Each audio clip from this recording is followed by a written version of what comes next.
How was this different to writing my other books? It was very different how it came about because it wasn't like I sat down and said, okay, I'm going to write about this. Basically back before the pandemic, definitely. And I was halfway through book 3 of the United Earth series and I stopped. And that's when I stopped that to work on NaNoWriMo. Now, what is NaNoWriMo? NaNoWriMo is usually in November and it's to write 50,000 words in 30 days.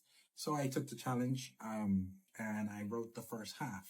I didn't need it, but by December, I wrote the second half and finished it. 60,000, at that time, 60,000 something words. Fast forward several years, I finished book 3 and was like, okay, I need to work on this book. About in 2023, I call it a character building day. And what happened was my stepfather had passed away and I said, let me get my mind off of it. And I went to go work on the book. Then half the book was gone. What was crazy about that was that I said the night before, I want this to be a bestseller. I guess at the time with that other half that I had, the second half of the book wasn't good enough and I had to rewrite the whole thing again.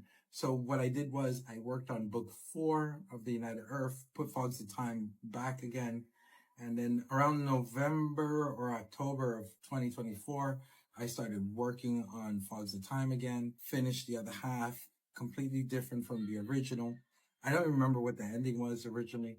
And I finished Fogs of Time. So Fogs of Time has a very interesting story. It really feels like it's a book that had to be created. Her background is similar to my background.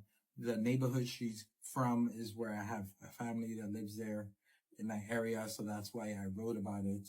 And I'm Dominican and she's Dominican and that's my background. So I added a lot of that into the book, a lot of the music and stuff when it starts off.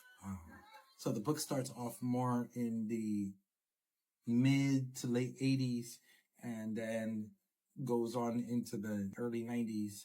So she's around my age and then jumps around all over time. And I didn't do the typical time travel places as most books that are time travel would do. You know, I did a lot of pre-colonial things on purpose, South America, and even a scene in Antarctica. That is the book, Fogs of Time.